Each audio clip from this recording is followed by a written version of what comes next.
In this week's episode of Crossover Thursday, Locked on Cardinals, Locked on Falcons, the Cardinals are just trying to get a damn win. And the Falcons are trying to get 2 in a row. Let's discuss.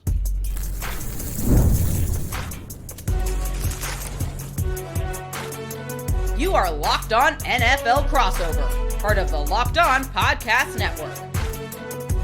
Your team every day. Week 16. If you haven't appreciated football yet, shame on you. The season's almost over. It is for playoff contention for both of these teams, but it's going to be a fun match regardless. Alex Clancy, Locked on Cardinals.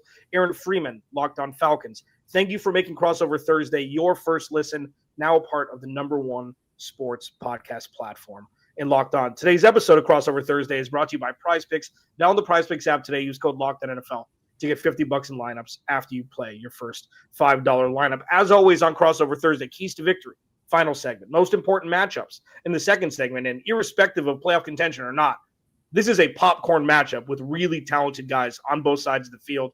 And the biggest storylines to kick off, Aaron Freeman, I'm going to come right out of the gate and talk about Bijan Robinson, okay?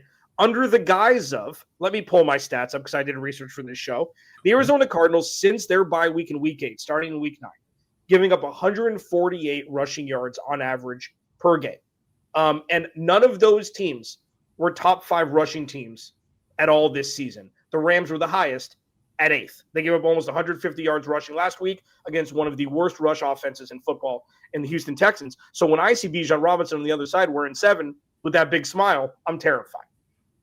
Yeah, I watched the game last week, and I saw Jawar Jordan pop off a 50-yard run, and I'm like, if Jawar Jordan could do that against this Cardinals defense, then I think Bijan could do that a couple of times in this game. And so I think, Bijan's going to be a big factor in this game. We saw the last time Arizona and Atlanta went at each other back in 2023, if I'm not mistaken. That was the last time. Bijan had a big day that game because it came on the heels of a game where, the Falcons got criticized for not giving Bijan the ball enough. And so they were basically like, we're going to force feed Bijan all day long. And he had a very productive day. The rest of the offense didn't. But I think this time there's a much higher optimism that, it's not only just Bijan that's going to shine in this matchup, but also several other players on the Falcons offense. Talk to me a little bit about the emergence of Kyle Pitts. We've kind of been waiting for this.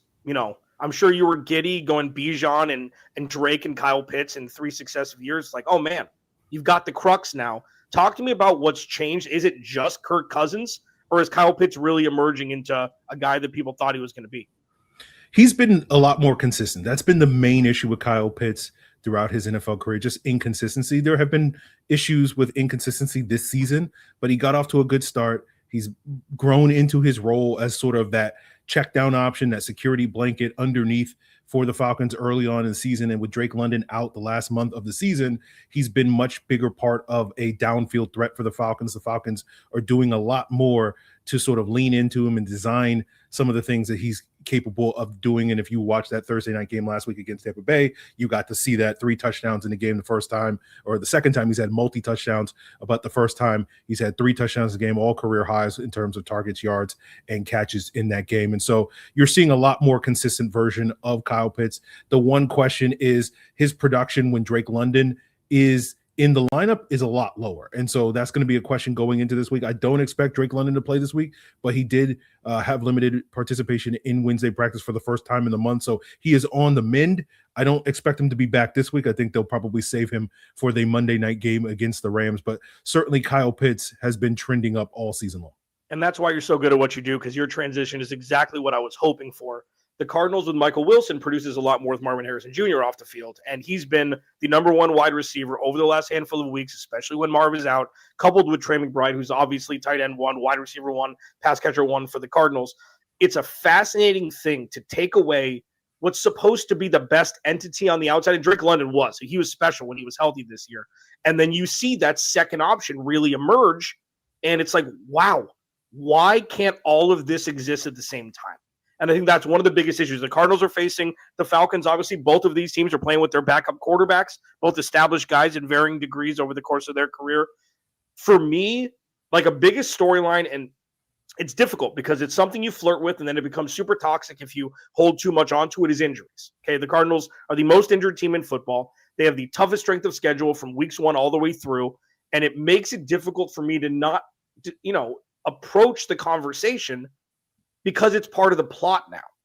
When it's so undeniable that there's so many snaps lost, especially from the rush attack that the Cardinals, anchored their offense on, not having James Conner and Trey Benson, neither of them since week 4. It's like, well, what are we doing here? So it kind of changes the scope of understanding and how much leeway you're trying to give coaches and players, where it's like, well, you're going to get fired because everybody's hurt this year, and this was supposed to be the year, whatever it may be. So it's been a glass cage of emotion for me, Aaron Freeman, for so many different reasons. But it's undeniable that Michael Wilson and Trey McBride have been the anchor for this offense, and so pronounced so that they're shattering numbers that anybody thought they would even do, even Trey McBride. Yeah, I mean, me being as petty as I am, I remember doing a mock draft back in 2023 and had the Falcons taking Michael Wilson in the 4th round.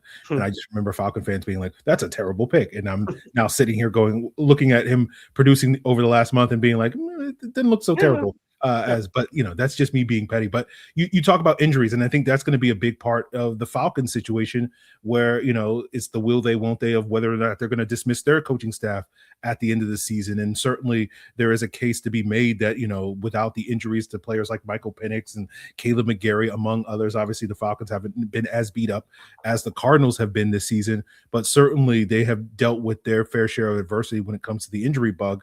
Will that be used as an excuse to bring back this coaching staff? And so ultimately this team needs to find ways to respond to adversity and all that sort of thing and pull out a win. And I'm sure the Arizona Cardinals are looking at this game, licking their chops and sort of seeing a very winnable game going up against this Falcon team that typically struggles when they are the road favorite in games. I think they're like 0-2 or 0-3 this year when they're the road favorite, according to our friends over at FanDuel Sportsbook.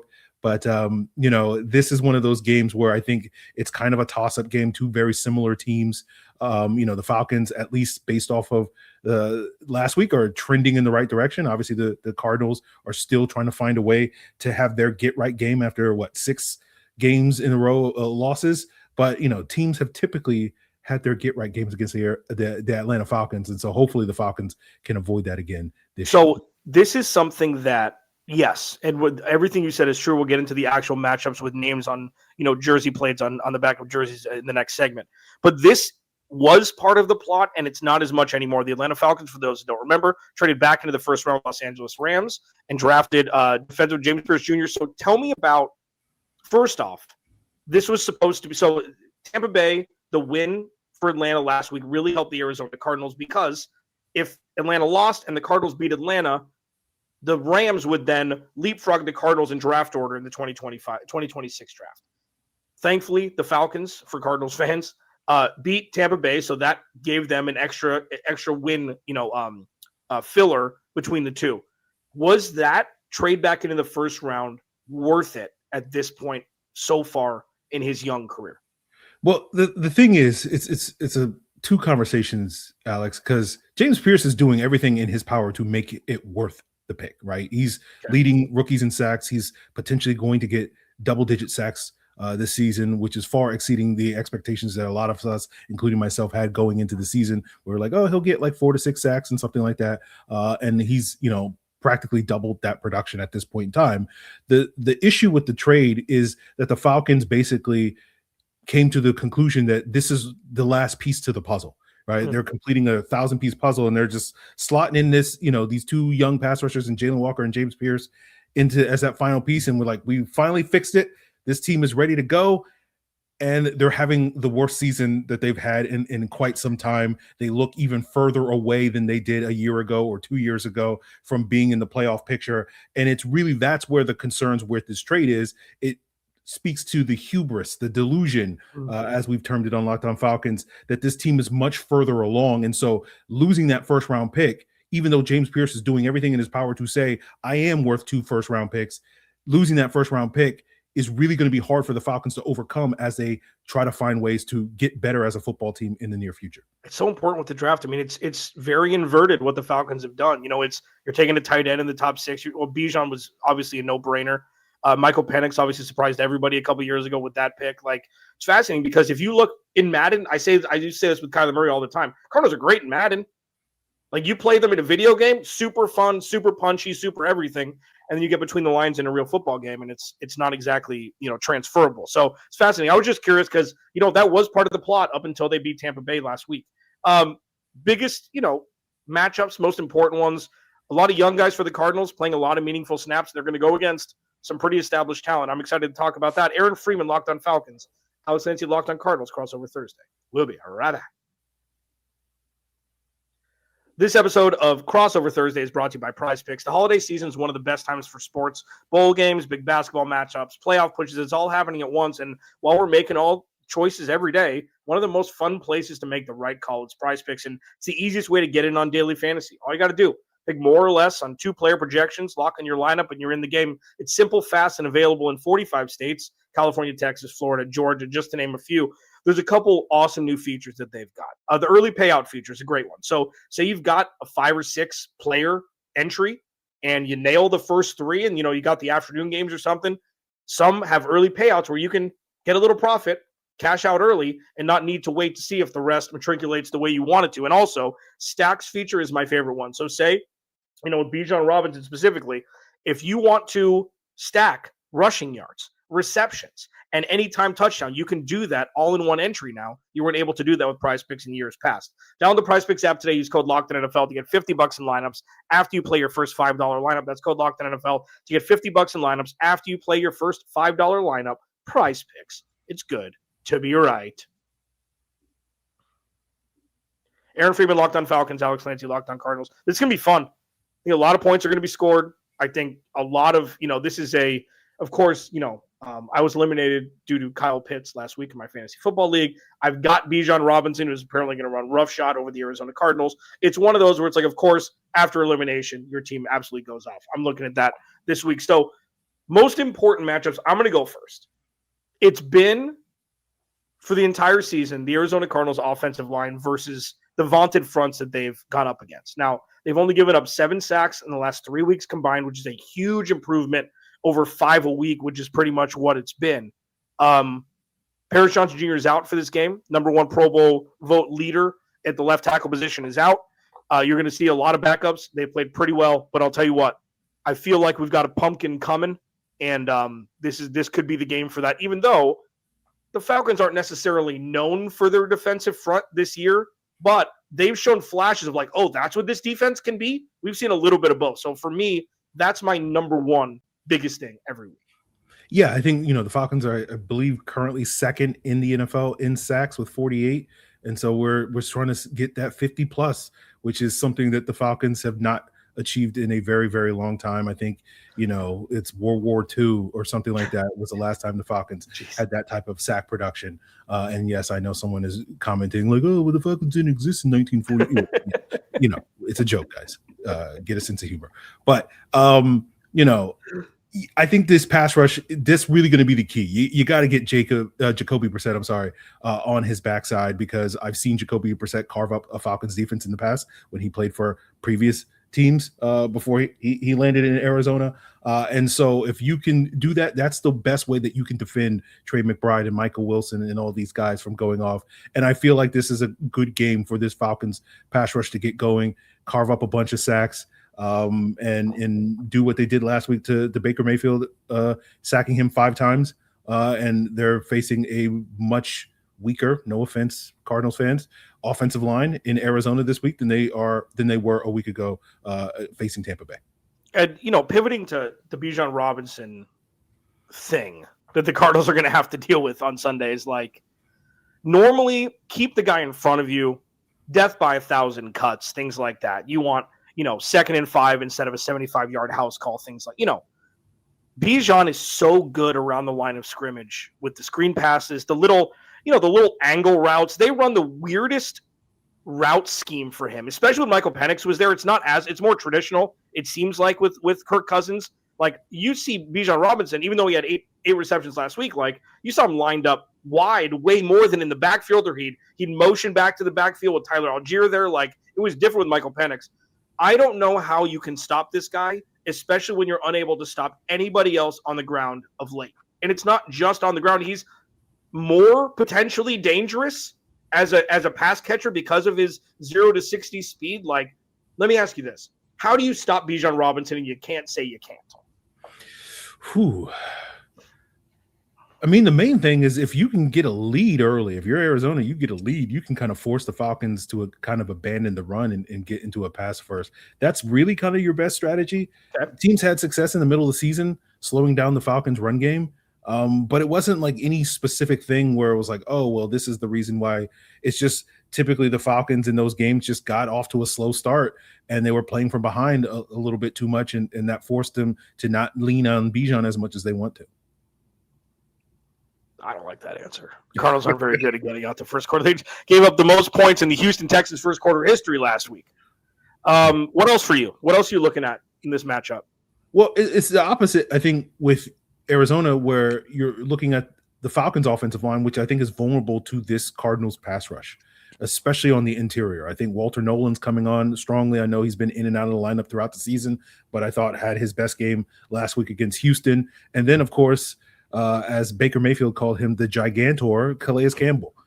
Get some revenge against the Atlanta Falcons. And I think this is going to be the key for the Cardinals that, obviously the challenges with stopping the run, but when they are able to get the Falcons into passing situations on third downs, the Falcons have really struggled on third downs. And I think the way that you want Arizona, if you're Arizona, you want to play, you want to basically, Bijan's going to do his thing on early downs, and then you can get those stops on third downs because you can get that interior pressure. Kirk Cousins is not going to be moving around in the pocket. He doesn't do that. And then you get big old Calais Campbell, working back Chris Lindstrom and just getting his hands up on that 6'8" frame and just batting down passes. And that's the way that you can get stops for this Falcons defense or for this Cardinals defense against the Falcons offense. And so that, to me, I think is going to be the big challenge for the Falcons. Really that interior going up against the Falcons interior offensive line. And then not to mention Josh Sweat having a pretty solid season, and the Falcons backup right tackle, Elijah Wilkinson, who's been filling in for an injured Caleb McGarry all season long, typically struggles against good edge rushers as he has all season long. And so you have three potential favorable matchups on the defensive line for the Arizona Cardinals, and I think that could be a real big challenge for the Falcons offense. So if they're able to get that push, I mean, Tyler Algier should be a starter somewhere else. I don't know how long it's going to take until he actually is. With Kirk Cousins, like over the course of his career, there's really no rhyme or reason, even when he was in Minnesota, where it's like he's going to throw the ball 40 times or he's going to throw the ball 8 times, and they're just going to run the hell out of the rock. Like with the offense in Atlanta, do they have a problem just running the ball 35 times if it works? Are you going to be throwing the ball down the field regardless of how successful the run game has been? That has not been as much an issue this year. There have been times in the past, particularly when Michael Penix was in the lineup. I think the Falcons were trying to do a little bit more to feature Penix and showcase what their young phenom quarterback could do, and they would abandon the run at times. That has not been an issue with Kirk Cousins in the lineup. And for most of this season, the Falcons offense is at its best when they're featuring Bijan Robinson and they can get into those more third and manageables. That's been a big problem. One of the reasons why their third down offense has been so bad is because they get constantly behind the chains, either because they're not having success throwing on early downs, running the ball on early downs, or they're getting killed by penalties, as they had almost a record number of penalties last week on Thursday night with 19 penalties that week. So the Falcons absolutely will be willing to be committed to running the football because that makes their offense just a lot easier. And then wrap it up here. I mean, Trey McBride, Michael Wilson, do it again. I'm Marvel. It's like it's Trey McBride's always open. Everybody knows he's getting the ball and he gets the ball. Like the Cardinals haven't had this since Fitz. I'm not comparing him. He's a wide receiver. Like Trey McBride is, in my estimation, the best parts of George Kittle and Travis Kelce. Travis Kelce was great at knowing his angles, was never the fastest dude, was never the biggest bruiser. George Kittle's a bowling ball. Like he has the ability to do both. And yes, his numbers are probably ballooned 20% from the garbage time numbers. And I want to ask you this before we move to key to victory, because we're football nerds when it comes down to it. When you're looking at stuff like this from afar and you see the gaudy numbers that Trey McBride and Michael Wilson are putting up, and then you look at the final score and it's a 20-point loss here, a 22-point loss here, 18-point loss here, how much of that do you attest to garbage time? Fourth quarter, 2 scores, 7 minutes to go, and the Cardinals are still firing? Or is this like, you know what? It's really hard to produce in this league. I don't care when it's happening. If you're producing like this, it counts. I think when I watch Trey McBride, I don't think any of it is fake numbers, right? I think it's legit with him, regardless of what quarter it occurs in. He's very difficult to cover. It's going to be a challenge for this Falcon team, as it's been a challenge for pretty much every defense over the last few seasons. So I look at that. I don't look at it as fake numbers, right? Now, I'll take a shot at the Saints all day long during their primes where Drew Brees and Michael Thomas were padding their stats in the fourth quarter. But I think the Cardinals, at least with Trey McBride, is legit. Keys to victory next. Yes, the first one's going to be turnover battle. Spoiler alert.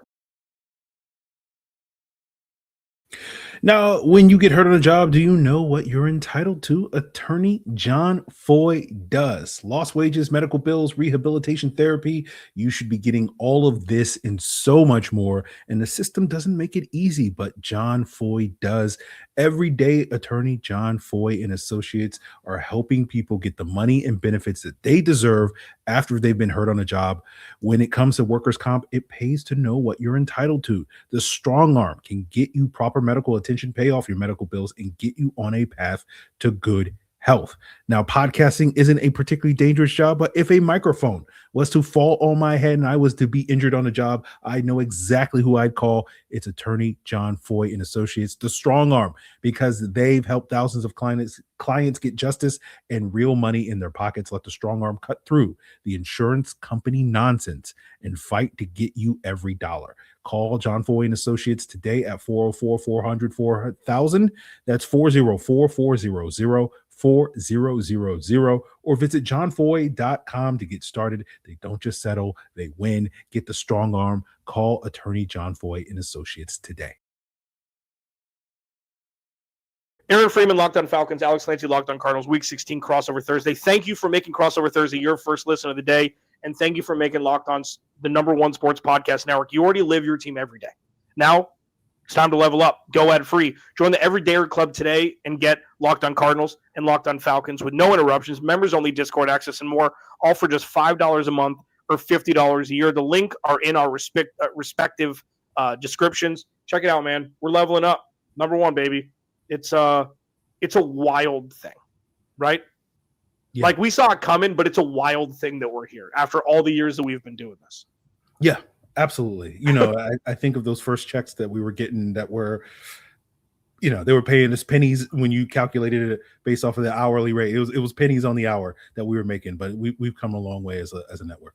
My first check in 2017, first month of work, 39 cents.